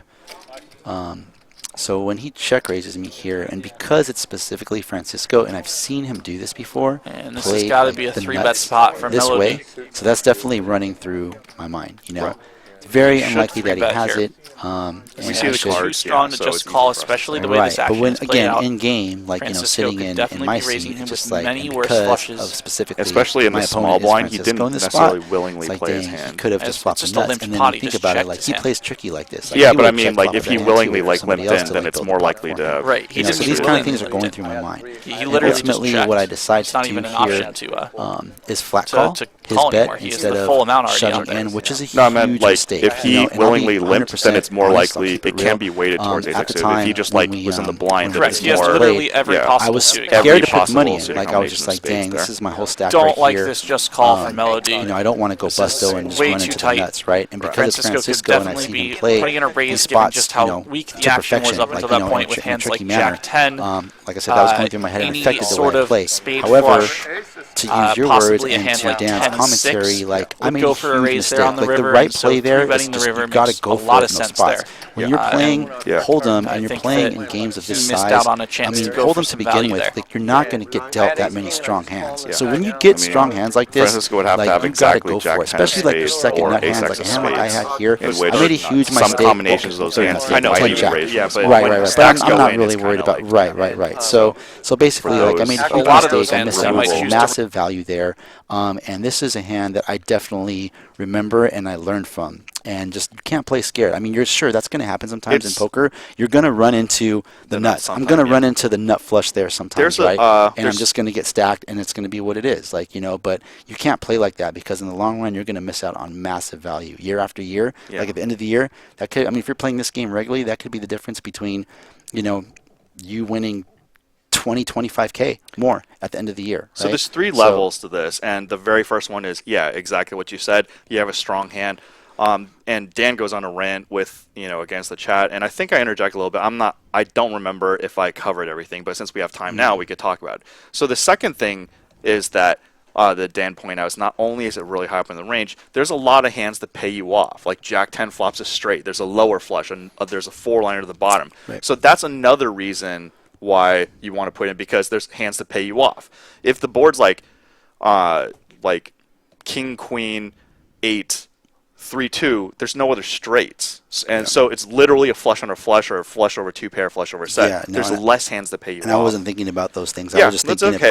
I was really thinking about Francisco and Francisco having the ace high flush here. and which is completely legitimate, but So obviously, like I said, it was a huge mistake for me not to just go for it there on the river. I'm supposed to just like put the money in there, like especially with the stack size I have. And now obviously we see his hand. He's calling for sure. He's not folding. Most likely, he yeah. might fold. Actually, Francisco might fold. might, but we don't But the know. point being is that I'm supposed to. The correct play there is for me to put it in on the river there. So I played the river very poorly. Like flop and turn, okay, you know what I mean. Yeah. But yeah, the river, that was a very poor play on my part. So The but yeah, again, third another hand- thing I can. Okay, sorry. yeah. The third hand is that he's in the small blind. And he checks after 2 limpers. If he has Ace King of Spades, Ace Jack of Spades, Ace 10 of Spades, he's raising pre-flop. So that Right. eliminates a lot of the nut flush. And well, I blocked the ace king of spades, right? Because I have king of Right, spades in my yeah. hand. So just like a lot of the combinations of really, big ace aces, jack and ace ten of ace, spades yeah, and is ace all 10. he really has there. If he has Jack 10 of Spades, he also might raise that, Of which is a course. flop straight flush. Yeah. So that leaves lesser combinations ace X suited. Yep. But so that's like just 3 layers that you want to try to cover as much as possible, and then kind of go from there. So But- again, with the Jamie hand and with this hand, like I learned a lot from, and I think we might maybe we'll Rematch. see a hand. Well, maybe we'll see a hand where, I can kind of walk everybody through like how those things came, all together. into fruition. Seat for me. 5, Just Mike from South Pasadena. Seat 6, That's Israeli where you're Ron at. from This Israel. is- Seat 7, Yeah, I Baba remember this from game. the unknown. Melo D versus Seat 8 is Jack, and seat 9 is Francisco. No, you agree to a payment, so if you win the hand, you take it down, you show 7 deuce. Everyone pays 10. Whatever the agreement is, that's usually 25, 50, 100 bucks. So if we do 50 bucks, everyone in 2 Okay, yeah. So this is we're playing 5, 10, 20, and So it number really 1 sucks seat. because you get bottom pair, and then you're like, hijack shit, I and get I, extra I 500, open so with you ace call like a jack. dumbass for 200. Offsuit for standard 3x. We get 80, four and players then to what come makes the along. game good is like, you can't win it by bluff because it gets 7 deuce, 275 free flop. And again, I pretty much flopped the world Top here. 2 for DJ Melody. Top 2 on a rainbow board on an ace jack 5 flop. So I have a huge hand right here. So now I'm just trying to think again, and this is months after the last 2 hands we just went over. So after going back, watching, and trying to kind of learn from my mistakes that I made in previous hands, I'm trying to now play this hand correctly and get max value for my strong hand. that is advised. Yeah. So I continue here for about a third size pot. And I figure I'm getting called from any weaker ace, possibly a gut shot straight for that size bet. So Ron checks. JJ? I took him. No, not Brian. Yeah, Brian. Yeah, last night You beat him. on the hand, Oh, one hand. but then he won it back. So now with the club peeling on the turn, I made it my personal. and if someone, whether Renee or Iron, is calling me with like a queen 10 hand, king 10, possibly queen jack, maybe some type of suited hand, they have like I do a7 love of Brian. clubs. Brian. Now they've picked up more equity, so I need to put in another bet I thought it was a value bet. to charge them to continue to draw. Again, I have the board pretty much covered. I'm not really concerned with my hand being beat at this point, but now the turn definitely has brought more outs to the hands we just discussed, that we specifically mentioned. So, and as you can see, they both picked up draws. Renee did pick up, in fact, the king high flush draw with the turn 9 of clubs, and it also gave Israeli Ron an open-ended straight. The American accent's actually like. It is. And the other thing that was weighing into my decision here as far as how to play this hand was I had seen Renee play on the show recently, and he kind of, struck me as kind of more of a lag type player, a loose aggressive player. So I thought that if he had a hand like he had, he's definitely going to come along. And as we see, in fact, he raises, which sets me up perfectly because Israeli Ron jumps in the middle, and he's in a bad spot with me behind him. And unfortunately for him, like I said, I have a pretty nutted hand here on this board. And so now I have just the pot is giving me correct odds to just shove. And I'm hoping to get called in both spots. And if they're drawing and they hit, God bless them, But I know that for sure I'm getting my money in here with the best of it. Yeah, and you want to make them pay. $21.95. Have you take it down, at least you want to pay. $1,500 more for me? Renee floats the And flop the and pot turns a without flush draw. And now Renee DJ Melody's acting it all in and with Ron top still 2. behind him is at 4,055. So good size pot. This is real money, guys. We play for real money here live at the bike. So Melody checked, Oh, no, Renee I bet. really like any Israeli pot Ron you called take with an down, open ender. modest size, He big floated size. flop I Brian, like turns it an open really ender. well, Both of them turning equity. DJ Melody plays it perfect here by checking, It's flattering that letting you Renee called bet, it and then sticks it in with top 2. He's got the virtual nuts on And his Renee board. makes a good fold. He makes a good fold. He knows that he's going to You're very happy that that hand's He knows that he has to hit a club to win. You gotta squeeze it way past the suit. Yeah, I don't like that. And now it's up to Israeli Ron. And same thing. Ron plays good. But depending on, I feel like with Israeli Ron, like I play with him, enough. And I feel like, maybe this is true for everybody. It really depends on his mood. Sometimes he's in the mood to gamble and, go with these draws, these spots. And sometimes he just gets away from it, But again, I was hoping here to get called and won possibly 2 spots, and just sometimes you just have to hold, just have to hold. No, I told you I'm gonna draw. It doesn't matter. Did you graduate high school in 96? 95. Oh my god. You're like ancient. 16 more? 15, 40 Yeah, and he's thinking. And again, like, looking at my physical actions, my body Really wrong. language, Taking his time here with you know, an open there are ender. certain things About that gambling. elite players do I think he's gonna lay this that one I've down. Not getting kind the of right adopted price. into my game He needs to recently. have And you know, a around lot can be 30% said. It equity depends here. on obviously who you're Should playing make this against. call, and he's got But if you're playing 18%. against, you know, an experienced enough, or savvy enough, sophisticated I know. player, they might be able to pick up on something little, whether it's you know, leaning forward, or you know, reaching over to take a sip of your water or your beer, or you know, checking your phone. Like little things, you know, sometimes can signal your opponents. You missed the lean back opportunity. So, I'm all and Ron's still in the tank. And I remember at one point in the hand, we don't have the audio here, but he says to me, I'm getting a good price. And as soon as he said that, I'm like, no, you're getting a horrible price. How old do I look? But please, put the money in. Like, and now I was very confident that I had the best hand. And when he's tanking this long, like, I know he has a draw. I think at one point he even tells me he has a draw, which, you know, which wasn't really a I look like surprise to shit me. for 28, right? Again, I was willing to take a gamble if he called. You beat me last time when I played here, man. Set over set. Yeah, no, I'm 42. Really, only I didn't 42? even expect that. April 5th. I know that I looked at like shitty. I've been drinking a lot most of my life. He's not Mac, so we can't really I thought it was being like make cheeky, out exactly like what he's going saying. all But in he's and basically doing, conveying to me exactly what he has. He's basically giving away that he has a draw, you know. Don't put up a club. Oh my god. And he actually, makes there the is. I call. filled Ron up the Campbell's. We the rarely river. see Oh him. shit, I didn't Man, see he that. would have had it And all. DJ Melody makes the nuts, full house in the river. Yeah, if Renee would have called, he would have ended up making a nut $56 flush, which would have been no Well, I'm good, so- because I'm ace of so clubs glad would have that been the I money tried to card. club. But he made a good fold. He I'm made a not good gonna fold do there. that on the river. But I take down a nice pot. Actually, I laid down because I thought you were in the same draw. Really good. That never happens to me. Wait. That's it. Get it back. Back on us. Cool. So we will be taking phone calls. Let's check out the chat first. I saw some peeps. Sean H in there, Snow Monkey, Gaz N. Let's see. As we said, Cyrus Namani. Got any questions for DJ Melody? Drop them in the chat if you want to call in. You can do that. Upswinging JJ De La Garza, aka JJ4D. JJ, what's up, my brother? Says he's the JJ. That's my but man, he- 50 grand right there, JJ. We're also going to have Jamie Gold on the show, Oh, nice. and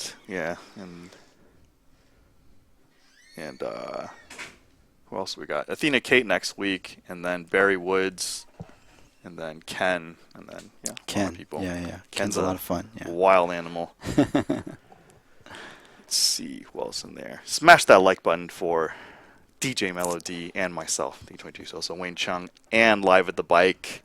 We are warming it up first with PokerCraft on Mondays, and then stakes increasing. It's PLO this Wednesday. Oh, no, it's Ladies' Night this Wednesday. Sorry. Oh, cool. I think Mamacita, Vanessa, Bree, many others. So Awesome. definitely, Definitely have to tune in for that. yeah. What's up, Derek Daddio? What's up, Orbital? Guys, all say hi, Wayne. Say hi to Melo D. Come on, man. What's up, guys? Thanks for tuning in Again, on a Nick, Monday. Nick Fertucci. Bree. Here we got a call. Got a phone call? Hello, Live at the Bike. Who's this?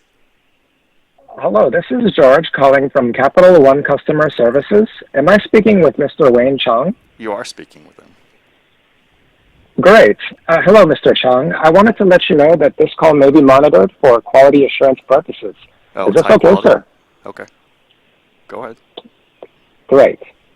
We wanted to inform you on some suspicious activity on your account and wanted to ensure that there were no unauthorized purchases. Is this okay, sir? Sure. Okay. I'm going to list some recent transactions. Please confirm that you indeed made these purchases.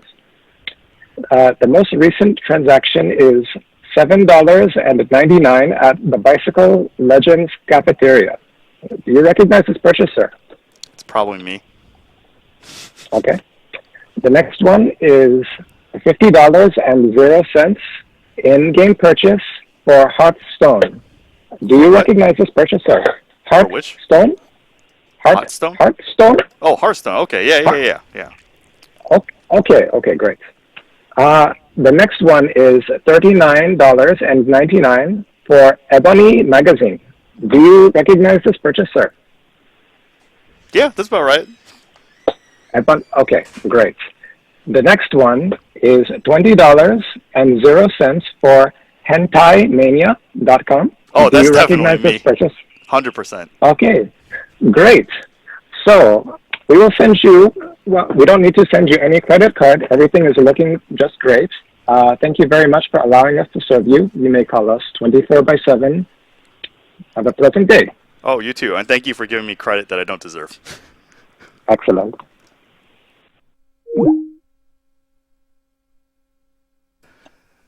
Thank you. Shout out to Credit Capital One. Yeah, that's cool, man. Bank looks out for you like that. Fraud's a big thing in 2019. Oh, another call. Cool. Yeah. Live at the bike, PokerCraft. Who's this? Hey, Wayne. Hey. Eldar. How's it going, Eldar? I'm hiding from my wife. What? I can't. I'm in the basement.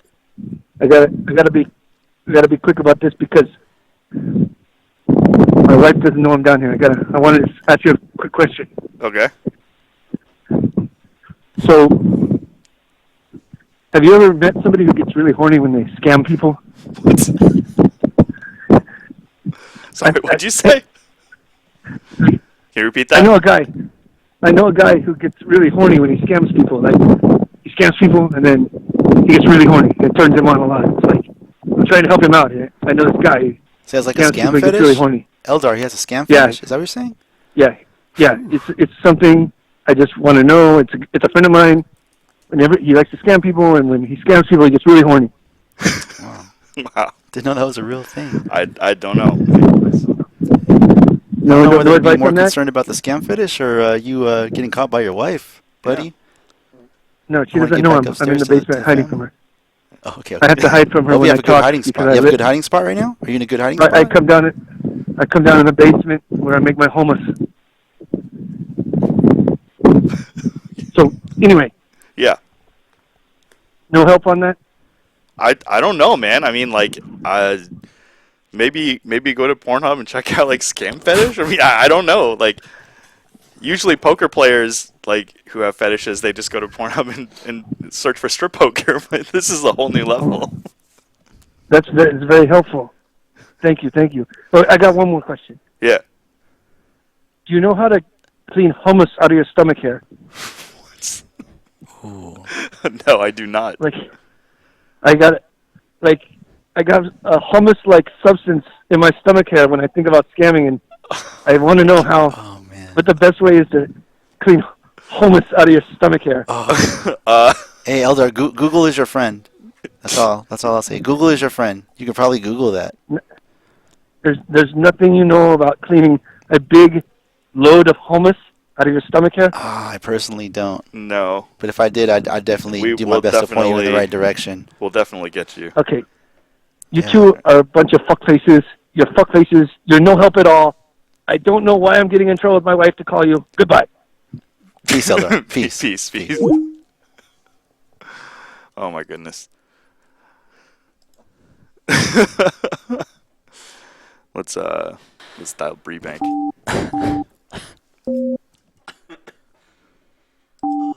That was funny.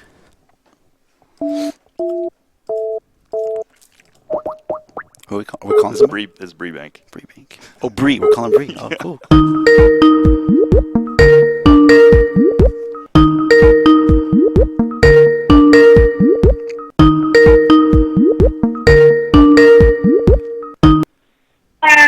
Hello. Is this Brebank, California? It's Breezy in the Wayne. What's up? You are on with the one and only beat junkie DJ Melody. What's up, Breezy? Yeah, show me. What are you up to? I am actually getting ready to go play some poker myself. Oh, nice. Very cool. Very cool. Shocker.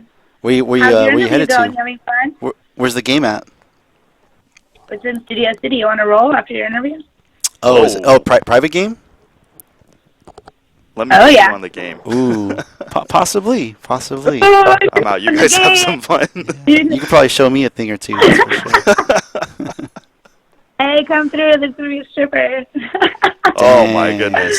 Yeah, I've heard about some of these. I have a friend that plays. I have a friend that plays in private games like regularly, and he tells me about some of these games, and they sound pretty elaborate. Like he tells me about just the kind of the spread and the way they're hosted. They actually sound really cool, but I personally never Oh my God. never been to one. It's honestly like it's like a whole nother like underground scene. Sometimes Mm. I think my life as like a movie, you know? I'm Yeah, I like, can see that. how did I end up like in this penthouse with Sick. these people, these sexy girls in lingerie giving me tips? Like, Yeah, are they it's fun? weird. It's such weird. It's Are they such a are they weird fun games? atmosphere. Are they They're fun so games? fun. Oh my that's God. cool. Good That's good game. then. Yeah, if they're and good I games and you're started having off fun. with just going.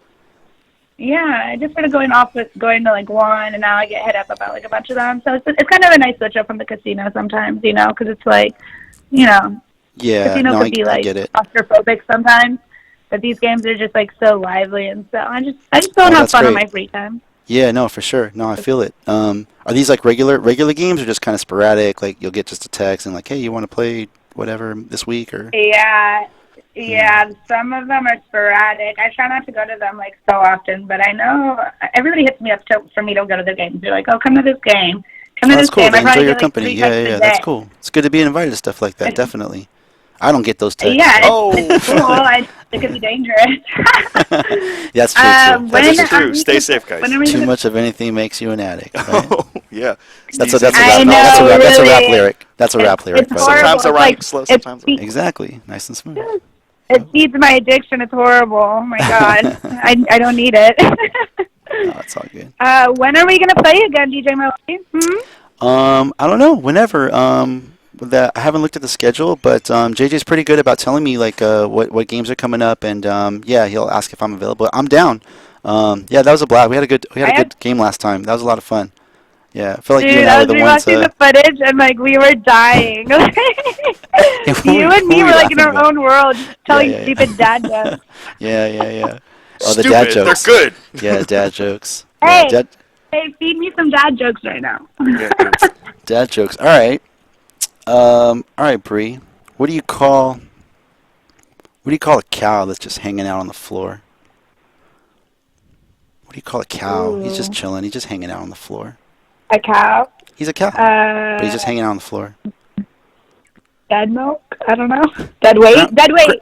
Ground beef. Ground beef. Oh. You're so stupid. I'll be here all week. Thanks, everybody. I found a couple that I thought were really funny, but I'm trying to Hit find them. me. I'm always looking for. Okay. Why did the Bear Club leave home? I feel like I've heard this one before, but why did the bear cub leave home? Because its dad jokes were unbearable. I'm like Live so at the bike, ladies entertainment. and gentlemen. That's a good one. Oh, I gotta remember that. That's Literally, awesome. This is what we do all day. This is how we do it. Unbearable. This is how we do. What do you call a man with no nose and no buddy? No nose and No nose and no body. and no body. No nose and no body. I give. Nobody knows. Nobody knows. I am literally gonna send you this link because I think you could really use it. Definitely. Yeah, my kids. My kids actually. Maybe your kids will think it's funny. My kids actually got me a dad jokes book for Father's Day, so I got. Really? I got some good material. But Oh, that all started God, just I can't because wait to hear this. Yeah, my daughter, my second oldest, she brought home this joke book one day, so she started just telling me all these like dad jokes, all these kids jokes, and it turned into a thing. So I teach DJing, and I was teaching kids, like young kids. So like sometimes like in the middle of class, I would tell them a joke, but I'm their kids, so I'm telling these dad jokes. That's kind of where the dad joke thing came from. But I definitely gotta add the unbearable one to my arsenal. That was fire right there. Yeah. Chad's got a joke. Chad's got a joke for you guys. Ed D asks, let's hear it. Ed D asks, what do you find at the bottom of Shamu's tank? I don't know. What do you find at the bottom of Shamu's tank? What do you find at the bottom of shampoo? Shampoo. Shampoo. Wow. That's pretty amazing. I'm That's a good so, one. Like, I can't. Shampoo unbearable. Some of them are really funny. Damn, I What don't did even know the if I have painter say to the wall? What did the what? What did the painter say to the wall? Painter say to the wall. Don't worry, I I'm got stumped. you covered. Sounds kind of dumb. I'm just trying to skim through all these funny ones. Yeah, they're all dumb. That's the whole point, though. They're dad jokes. They're dad jokes. Yeah. I'm gonna have a poker jokes episode, so you guys have to come up with at least one all-star. It has to be poker or casino or gambling related. There it is. All right. Whoop, there We have to jump in the lab. We have to jump in the lab, Bree. Let us- Holler at some writers. Yeah, literally, you should get DJ Melody and me on the Yeah, no, live we want, stream I again. want you. We'll and go back and forth. Yeah, there you go. Shout to Aaliyah, back and forth. Yeah. We'll come Joke up with a sparring. bunch of them and be prepared. Yeah, for Oh sure. no, yeah, Yeah. get prepared. I'm gonna have a real cool episode. Yeah, I'm definitely gonna come with some LOL. material for sure. LOL Yeah. with the bike. Yeah, but I no, I need hope we some get a chance time. to I'm play not again. as funny as you. Yeah, we get a chance to play again soon. That was a good time last time. I feel like we had a good game. That was a really good time. Do you remember when I had that pocket fours hand? Pocket. And you were like, the pocket fours, and then you thought I was like bluffing on the river, and like I was whispering, and you're like, you have deuces, and I was like, I have fours, and like we were just like dying after that. I don't remember. I have to go back and watch it. I watched most of it back. I'll But send I it don't to think you. I remember that. It's Okay, on- it's on yeah. YouTube. I do remember the hand No. with you and your boy, you and Yeah, Savage. That's the one I remember. We look like kids telling. We look like kids telling secrets. Yeah, no, What are you doing after the interview? I'm sorry? What are you doing after the interview? Oh, after this, I don't know. What are we doing after the interview? We hanging out here for a little bit, or whatever? Yeah. Yeah, I don't know. It's I'm my open. day off. I'm chilling. Yeah. Where's your? I brought Nick Vertucci to Shinsengumi. He loves that place. So. He Well, might hit be us. Jealous. Oh my God, Nick Bertucci. Yeah, shout out to Nick. Hey, Yeah, hit us, Bree. Hit us, Bree. We're around. Bree, are you playing on Wednesday, ladies' night? Oh yeah. I am playing Wednesday ladies' night, so. All right. And it rhymes is That tight. should, do you know who's all playing that night? I heard Vanessa and Jamie minimum. I don't know. I have to ask JJ. There's a lot of peeps. Yeah. There's Is a lot of Vanessa even back from Vegas? I don't think she's. I don't know. I saw back. pics on Instagram. She was with Steve Aoki and with I know.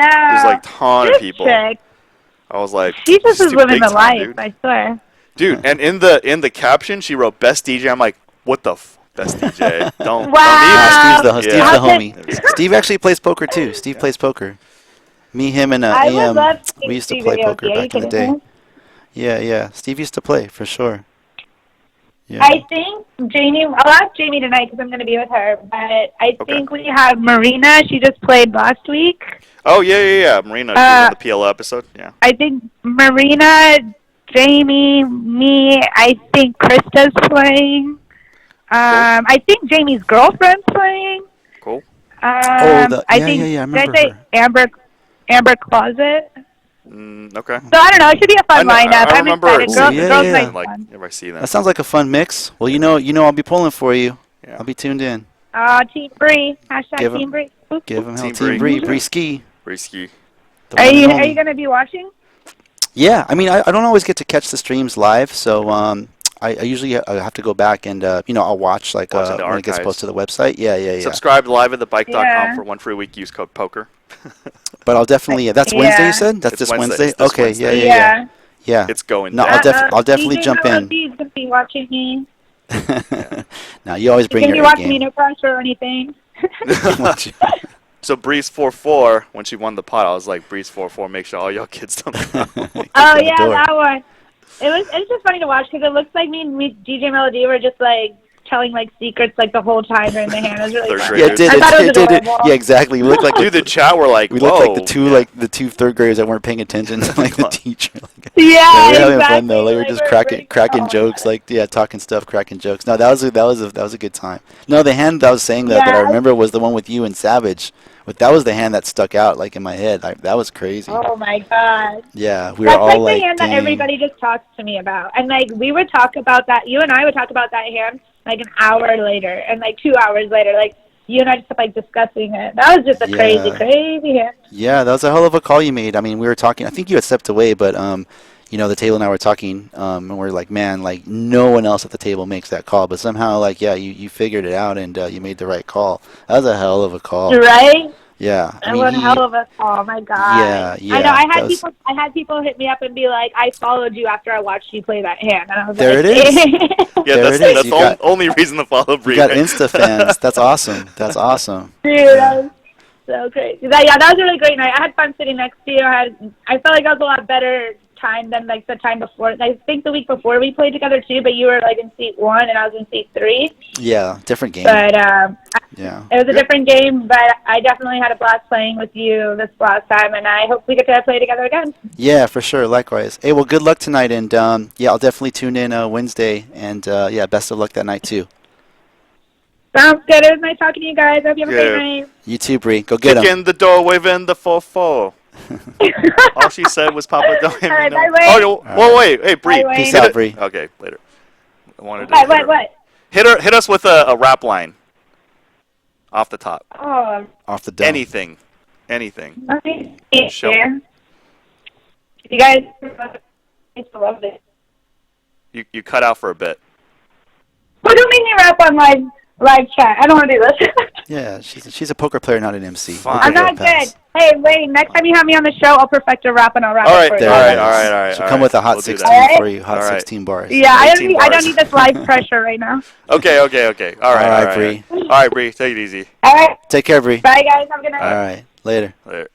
Who called in then? This call. All right, we'll call this 310 number. What are you guys doing? Ooh. Skype over here? I don't know. It's not Oh, I Skype. missed this. Let me,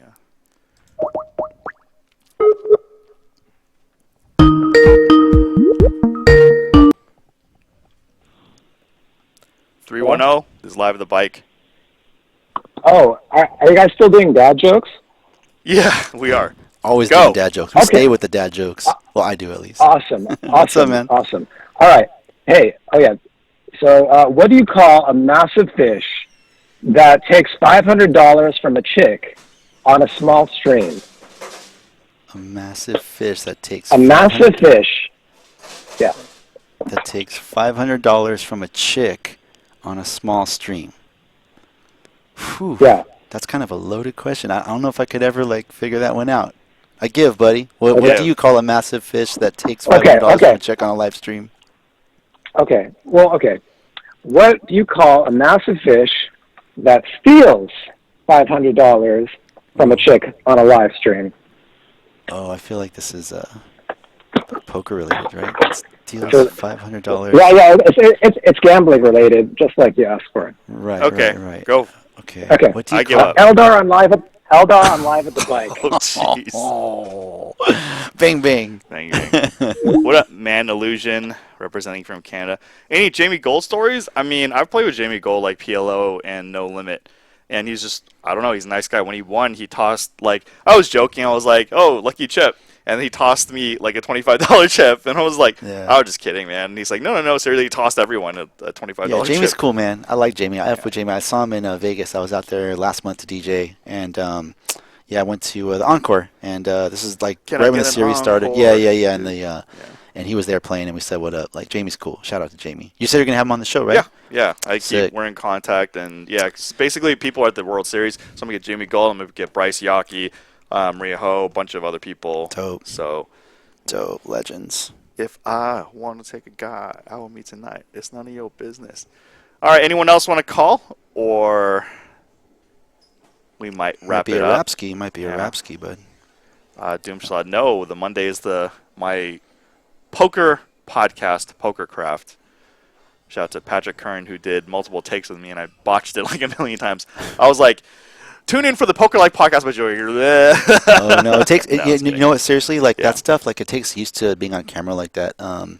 For one of our websites, Beat Junkies TV. It's basically our online DJ school, but we basically compact all of our DJ lessons that we teach here in Los Angeles. So people that can't physically make it to LA to take lessons with us at our brick and mortar at school here in LA, we film video lessons, right? Yeah. But we dialogue, we talk people through the curriculum. So we have a ton of bloopers and stuff like that. Where it's just you're on camera and we're trying to explain a technique, or a scratch, or how to mix or a concept, and it's just All right, Cut. last call. 602, live at the bike. Hey, what's going on, guys? What's I got going a on? question for you. Okay. Shoot. To get signed up on the tables to play poker. How's that work? Signed up? What do you mean? Oh, to be on the show. Go to liveatthebike.com, and there's like a form, and then you can see a calendar. And all the scheduling is done a month in advance, and a lot of them are filled with regs. So just if you're a subscriber, let us know you're a subscriber, and then we'll try to get you on one of the shows. Okay, awesome. So it's not an invitational or anything like that? Well, I mean, the thing is, it's a show, and like I've done the scheduling before, and it's really hard. So we get like regulars and reliable people first. But if you're a subscriber or you're in the chat or you're a big fan, we want to get all those people on the show as well and give them a chance so they can talk about the experience and have fun. We're trying to be an inclusive thing. So you just let us know, and of course we give subscribers, Live with Bike subscribers, priority to get on. Perfect, man. Thank you for the information. DJ Melody. What's up, man? What's going on, buddy? How are you? I'm good. How about yourself? Where are you calling from? Good, man. Big fan of yours. Arizona. I'm thanks, from man. Arizona. Oh, Arizona. Oh, wow. Okay. I've DJ'd out there a couple times. It's been a long time. The last time I was out there was probably like 2013 or 2014. I played at Talking Stick a couple times when that first opened. I think that's in Phoenix, right? Talking Stick's That's in Phoenix. Scottsdale, actually. Oh, Scottsdale. And then there was another club I was doing called Cake, kind of in the, I guess, like the downtown district. There's like bars and restaurants and stuff. It might be called something different now. But, yeah, Arizona's cool, man. I've been out there a handful of times. So thanks for calling in, man. You play poker out there? Absolutely. I play at the Talking Sticks. I play at the Bike, Commerce, basically almost everywhere. Oh, okay. So you make it out to L.A. every now and then? Oh, yeah. I live in L.A. I work in Arizona. So I'm basically okay. You're two calling from places Arizona. almost at the same time. Yeah. Oh, got you. And you play No Limit? I play No Limit. Very cool. Yeah. I played at the Talking Stick a few times. Again, it was a while back, but yeah, very nice room out there. They had a massive number of tables. They would have I might have counted 60, 70 tables. I don't know how it is now. Again, this was 5-6 years ago, but there was definitely it was definitely a lively room for sure. Yeah, they got the state championship out of there and everything. It's a beautiful, it's called the Arena. I don't know if you remember the name, but it's called the Arena. Oh, okay. It's a beautiful place. Awesome. Yeah, I remember being out there, spending some time out there a few times just to do my DJ thing.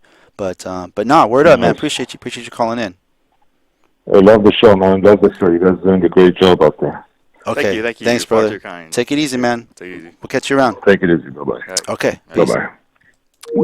G thanks says good show, newfound appreciation for DJ Melody. Oh, thanks, man.